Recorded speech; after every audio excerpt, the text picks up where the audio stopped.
Good morning, class 8. In previous video, we have discussed what is bar graph and histogram. In this video, our topic is circle graph और pie chart. अब हमने सीखना है pie chart. पहले हम जब भी हमने कुछ भी सीखा है, सबसे पहले हमने उसे रीड करना सीखा. ठीक है, तो यहाँ हम जो ये सर्कल ग्राफ है, सर्कल के अंदर ग्राफ बना हुआ है, हम इसे रीड करना सीखते हैं. तो ये आपको एक सर्कल गिवन है, इसके अंदर ग्राफ बना के वो कह रहा है ये जो सर्कल है आपका, ये रिप्रेजेंट कर रहा है number of books in different subject in a school library. School की लाइब्रेरी में जो बुक्स हैं उसमें उनकी परसेंटेज गिवन है कि इंग्लिश की बुक 30% है, मैथ्स की बुक 20% है, हिंदी की बुक 25% है, साइंस की 20% है, और अदर सब्जेक्ट हो गई या फिर कोई भी कॉमिक्स बुक वगैरह जो भी बच गई वो 5% है. ठीक है, तो पहले हम इसे रीड करते हैं, इसकी फ्रैक्शन फॉर्म निकालना सीखते हैं. ठीक है, रीड करना हो गया, ऐसे रीड करना है कितने परसेंटेज है. अब हमें मालूम है टोटल परसेंट हमारे पास कितना होता है, 100% होता है ना टोटल. आप यहाँ से काउंट करके भी देख सकते हो, 5 + 30 35 + 20 55 55 + 5 60 + 20 80 80 + 20 100. तो टोटल यहाँ हमारे पास बनता है 100%. ठीक है, तो इसी चीज़ को जब हमने फ्रैक्शन फॉर्म में रीड करना है, टेबल फॉर्म में लिखना है, तो कैसे बनेगा, सब्जेक्ट, परसेंटेज एंड फ्रैक्शन या फिर इसका दूसरा नाम होता है पार्ट ऑफ सर्कल रिप्रेजेंटेड. जो ये आपका जो भी सब्जेक्ट है वो सर्कल का कितना पार्ट रिप्रेजेंट कर रहा है या उसको फ्रैक्शन में लिखना. ठीक है, जो ये पार्ट्स बने हुए हैं इसको सर्कल का क्या बोला जाता है, सेक्टर बोला जाता है. ठीक है, कि ये इतने सेक्टर में है, ये इतने सेक्टर में है. वो जब हम बनाना सीखेंगे ना पाई चार्ट, तब हम देखेंगे सेक्टर क्या, कैसे हम इसको डिवाइड करते हैं. ठीक है, तो पहला हमारा सब्जेक्ट हमें लिखते हैं, फिर उसकी कितनी परसेंटेज है, तो परसेंटेज जो भी आपको गिवन है, यहाँ हमें परसेंटेज गिवन थी तो मैंने हेडिंग में लिखा है परसेंटेज. देन आपको निकालनी है फ्रैक्शन. तो पहला सब्जेक्ट हम अपनी मर्जी से कोई भी लिख सकते हो, जरूरी नहीं पहले इंग्लिश या मैथ या हिंदी, कुछ भी लिख सकते हैं हम, लेकिन लाइन वाइज लिखना है. जहाँ से हमने लिखना शुरू किया वहीं से लिख करेंगे और क्लॉकवाइज चलेंगे. इंग्लिश के बाद मैथ्स, ना कि यहाँ जाएंगे. English, math, Hindi, science, others. English, maths, तो हमें ऐसे लिखना है. मैंने इंग्लिश लिखा 30%. अब मैंने परसेंटेज क्योंकि ऊपर ही हेडिंग में डाल दिया था, तो यहाँ परसेंट लगाने की नीड नहीं है. English 30, maths 20, Hindi 25, science 20, others 5. तो हमारा नेक्स्ट काम है टोटल निकालना. तो इनको मैंने टोटल किया 100. जब हम फ्रैक्शन निकाल रहे हैं या पार्ट ऑफ सर्कल रिप्रेजेंट बता रहे हैं, तब हमें क्या करना है, जो आपका इंग्लिश का निकालना है, क्योंकि मुझे अब यहाँ आप 2 बॉक्स लेंगे, 1 बॉक्स में अगर आपसे नहीं हो रहा तो जो भी इंग्लिश का पार्ट है वो लिखेंगे हम ऊपर, और जो टोटल है वो हमें लिखना है नीचे. ठीक है, तो मैं इसे काटूंगी, आपका आ जाएगा 3/10. ऐसे ही 20 बाय टोटल, 1/5, 1/4, 1/5, 1/20. अब जो पार्ट ऑफ सर्कल है, अब ये होल सर्कल, होल का मतलब क्या है, 1.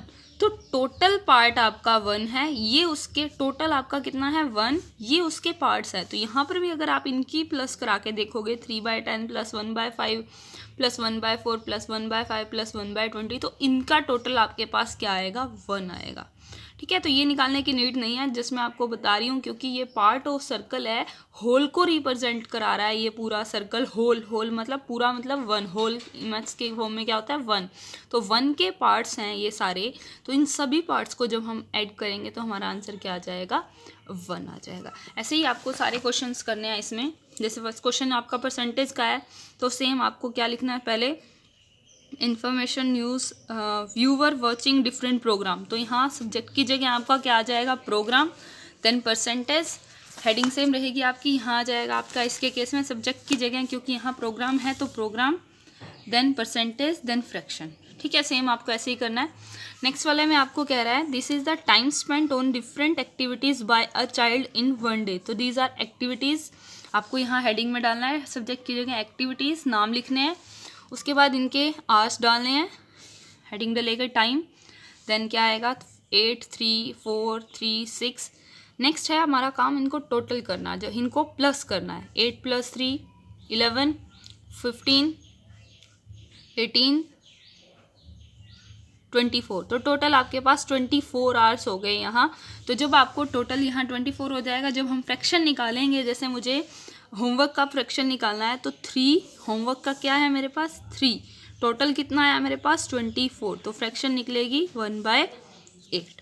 ठीक है, इसी तरह से आपको नेक्स्ट में करने हैं, नेक्स्ट दोनों क्वेश्चन। नेक्स्ट जो हमारा टॉपिक आता है वो आता है हमारा ड्राइंग अ पाई चार्ट। पाई चार्ट हमें ड्रॉ कैसे करना है। इस केस में भी आपको यही गिवन होगा, जैसे अब यहाँ पे आपको टेबल गिवन होगी। पिछले क्वेश्चन में आपको क्या गिवन था, पाई चार्ट गिवन था, हमने टेबल बनाई थी। अब हमें टेबल गिवन है, हमें पाई चार्ट बनाना है।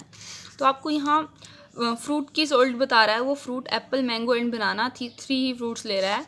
उनकी परसेंटेज हमें गिवन है 25, 50 एंड 25। ये परसेंटेज गिवन है। अब इस परसेंटेज को यूज़ करके आपको पाई चार्ट बनाना है। अब पाई चार्ट बनाना है मतलब पूरा सर्कल ड्रॉ करके सर्कल के हिस्से, सेक्टर, सर्कल के सेक्टर को डिवाइड करना है। सर्कल के अंदर जो ये हिस्सा बनता है, ये सेक्टर बोला जाता है। यहाँ से सेंटर से लेके जब हम ये हिस्सा बना देते हैं, इसे हम सेक्टर बोलते हैं। ये सेक्टर है सर्कल का एक हिस्सा। सेंटर से जो हम अगर हम रेडियस बना देते हैं तो ये वाला हिस्सा क्या आ जाता है, सेक्टर। जैसे ये एक सेक्टर ये है, दूसरा ये है, तीसरा ये है, चौथा ये है, पांचवा ये है।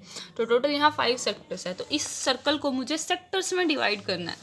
अब टोटल सर्कल मुझे मालूम है, परसेंटेज में मत देखो, पूरा सर्कल देखो। डिग्री में बात आती है, जब यहाँ हम एंगल बनता है ना, जब हम होल वाला एंगल जब हम बनाते हैं पूरा सर्कल, उसे हम क्या बोलते हैं, कंप्लीट एंगल बोलते हैं ना। वहाँ पूरा सर्कल बनता है। कंप्लीट एंगल कितने डिग्री का होता है, 360 डिग्री का। ठीक है, तो यहाँ मेरे पास 360 डिग्री का यूज़ होगा। क्लियर है। तो वही हमें टेबल बनानी है। अब तीसरा खाना हमारे पास और बन जाएगा। 3 तो मेरे पास है ही, सब्जेक्ट, परसेंटेज एंड फ्रैक्शन। इसके साथ साथ एक चीज़ हमारे पास और बन जाएगी, सेक्टर एंगल की। सेम लिखेंगे हम, फ्रूट है apple, percentage then fraction. Same यहाँ तक तो हमें पिछले वाले की तरह करना है। जस्ट आगे हमारा और क्या हो जाएगा, सेक्टर एंगल निकालने के लिए जो आपकी फ्रैक्शन आई है वो उसे मल्टीप्लाई कराना है। टोटल एंगल कितना होता है हमारा कंप्लीट, 360 होता है। तो 1/4 मल्टीप्लाई 360 कितने डिग्री का एंगल आ जाएगा, 90 का। ऐसे ही 180, 90। नेक्स्ट काम है हमारा इसको सर्कल में रिप्रेजेंट करना है। तो कैसे हम रिप्रेजेंट करेंगे, देखो सबसे पहले हम एक सर्कल बनाएंगे। ठीक है, सर्कल बनाने के बाद आपको पता है ये आपकी रेडियस, यहाँ पे आपका सेंटर है, तो सेंटर से कहीं पे भी एक रेडियस बना लो अपनी मर्जी से। ठीक है, एक रेडियस बना ली। अब देखो जैसे मैंने यही टेबल बनाई थी, अगर मैं इसी के एंगल भी बनाना चाहूँ तो इसके भी एंगल बन सकते हैं। ठीक है, तो वही है सब्जेक्ट, परसेंटेज, फ्रैक्शन, देन आपका क्या एंगल क्या हेडिंग बनेगी, सेक्टर एंगल की। ठीक है, लेकिन फिलहाल हम किसका बना के दिखा रहे हैं, इसका बना रहे हैं। तो आपको अब ये बनाने के बाद आपके पास 3 एंगल आ गए। 3 पार्ट से तो 3 आ गए, 4 हो तो 4 आएंगे, 5 हो तो 5 आएंगे। ठीक है, जितने भी हो। पहला है आपका 90, देन 180, देन 90। तो हमें एंगल से शुरू करना है। पहला हम 90 डिग्री का एंगल बनाते हैं। अब यहाँ आपको डी का यूज़ करना है। ठीक है, तो डी की हेल्प से क्या हम यहाँ रख के इसके ऊपर डी कितने डिग्री का एंगल बना देते हैं, 90 डिग्री का। बन गया 90 डिग्री का एंगल। इसके बाद आपको क्लॉकवाइज डायरेक्शन में चलना है। तो हमने इस नोटबुक को ऐसे घुमा लिया। अब आपको डी रखना है यहाँ। क्लियर। फिर सेकंड एंगल जो है आपका वो बनाना है। सेकंड एंगल है मेरे पास 180 डिग्री का। तो अब हम 180 डिग्री का एंगल बना रहे हैं। 180 का बनने के बाद इसको फिर हमें क्लॉकवाइज ही घुमाना है नोटबुक को। ठीक है, जो लास्ट एंगल, अब आपके पास एक ही एंगल बचा है तो आप डी से मेज़र करके देख सकते हो। अगर यहाँ 2 एंगल बचते तो मैं डी से बना लेती, लेकिन जो लास्ट एंगल आपका बचेगा वो 100% जब आप मेज़र करोगे डी से तो कितने डिग्री का होगा आपका, 90 डिग्री का ही होगा जो लास्ट एंगल होगा। क्योंकि मेरा लास्ट एंगल 90 का है तो मेज़र करने पर आपको देखेंगे तो लास्ट एंगल जितने डिग्री का है उतने डिग्री का ही आपका बचेगा। ठीक है, तो ऐसे आपका पाई चार्ट बन जाएगा। अब जस्ट इसके अंदर हमने एंट्रीज फिल करनी है। This is of Apple, this is of mango, this is of बनाना। यहाँ हमने वही लिखेंगे जो गिवन है आपको। परसेंटेज में गिवन है this is 25%, this is 50%, this is 25%। तो क्या करना है पाई चार्ट बनाने के लिए, सबसे पहले आपको यही टेबल बनानी है जो हमने वर्कशीट 2 में सीखी है। सब्जेक्ट मतलब जो भी है आपकी हेडिंग में 3 चीज़ें पहले रहेंगी।